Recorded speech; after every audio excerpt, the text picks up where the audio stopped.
नमस्कार। मैं कौशल किशोर बीएड प्रवक्ता। इतिहास के प्रसारण में मगध साम्राज्य के उदय के साथ आज का कार्यक्रम मौर्यकाल में सम्राट चंद्रगुप्त के जीवन परिचय के साथ चर्चा शुरू हो रही है और आज हम चंद्रगुप्त मौर्य के बारे में जो कुछ भी उपलब्ध सूचनाएं हैं वह आपको प्रदान कर रहे हैं, तो आप लोग ध्यानपूर्वक सुने और देखने के पश्चात लाइक एवं सब्सक्राइब अवश्य करें।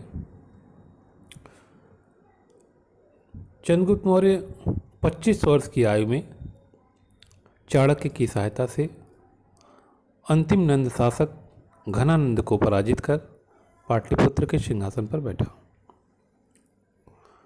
चंद्रगुप्त के शत्रुओं के विरुद्ध चाणक्य ने जो चाल चली उसका विस्तृत विवरण मुद्रा राक्षस नाटक में मिलता है।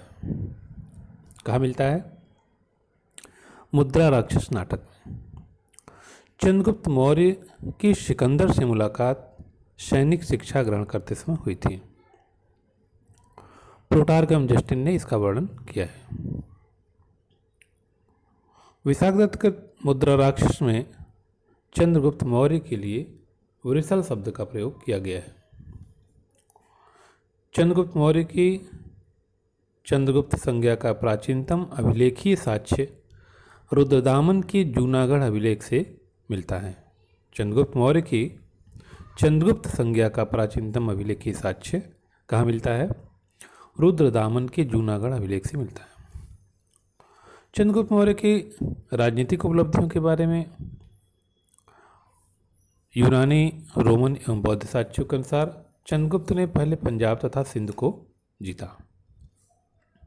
304-5 ईस्वी पूर्व या उसके आसपास बैक्ट्रिया के शासक सेल्यूकस तथा चंद्रगुप्त के बीच उत्तर पश्चिमी भारत पर आधिपत्य के लिए एक भीषण युद्ध हुआ जिसमें सेल्यूकस की हार हुई। यूनानी और रोमन लेखक इस युद्ध का कोई विवरण नहीं देते हैं। केवल एजियानस ने लिखा है कि सेल्यूकस ने सिंधु नदी पार की और भारत के सम्राट चंद्रगुप्त से युद्ध छेड़ा। युद्ध का निर्णय मौर्यों के पक्ष में रहा और इसकी समाप्ति के बाद दोनों के मध्य एक संधि हुई। संधि की शर्तों का उल्लेख स्ट्रेबो ने किया है। किसने किया है? स्ट्रेबो ने किया है। क्या शर्तें थी? सेल्यूकस ने चंद्रगुप्त को 4 प्रांत एरिया वर्तमान का हेरात, अराकोसिया वर्तमान में कंधार, जडोसिया, मकरान तथा पेरिपेनेसाई वर्तमान काबुल को दहेज में दिया। सेल्यूकस और चंद्रगुप्त के बीच वैवाहिक संबंध स्थापित हुए। चंद्रगुप्त ने सेल्यूकस को 500 हाथी उपहार में दिए। सेल्यूकस ने चंद्रगुप्त मौर्य के दरबार में अपना एक राजदूत मेगास्थनीज को भेजा। चंद्रगुप्त मौर्य की साम्राज्य में अफगानिस्तान, उत्तर पश्चिमी भारत, बिहार, बंगाल, उत्तर प्रदेश, पंजाब, गुजरात तथा उत्तरी मैसूर का कुछ भाग शामिल था। तमिल ग्रंथ अहनानरू पुरनानरू से पता चलता है कि उसने दक्षिण भारत पर भी आक्रमण किया था। चंद्रगुप्त ने अपने साम्राज्य पर राजधानी पाटलिपुत्र से शासन किया, जिसे यूनानी और लैटिन लेखकों ने पालीबोथरा तथा पालीबोथरा नामों से उल्लिखित किया है। प्लूटार्क के अनुसार चंद्रगुप्त ने अपनी 6 लाख सेना के माध्यम से पूरे भारत पर आधिपत्य स्थापित कर लिया। इसी क्रम में प्लिनी के अनुसार मगध की सीमा सिंधु नदी थी। इसी क्रम में जस्टिन ने चंद्रगुप्त की सेना को डाकुओं का गिरोह कहा है। अन्य तथ्य हैं, पुराण के कालक्रम के अनुसार चंद्रगुप्त ने 24 वर्षों तक शासन किया। जैन परंपरा के अनुसार अपने जीवन के अंतिम दिनों में चंद्रगुप्त ने जैन धर्म स्वीकार कर लिया और अपने पुत्र बिंदुसार के पक्ष में सिंहासन छोड़ दिया। जैन संत भद्रबाहु के साथ वह मैसूर के निकट श्रवण बेलगोला चला गया, जहाँ एक सच्चे जैन मुनि की तरह उपवास के द्वारा शरीर त्याग दिया। जैन धर्म में शल्लेखना व्रत कहा जाता है, जिसमें उपवास के द्वारा शरीर का त्याग किया जाता है। चंद्रगुप्त मौर्य के जीवन के अंतिम समय में मगध में 12 वर्षों तक विषाणा काल पड़ा। चंद्रगुप्त मौर्य एक निरंकुश शासक था, जिसने सारी सत्ता अपने हाथों में संकेंद्रित कर ली, परंतु उसके शासन का प्रबंध का उद्देश्य लोक कल्याण था।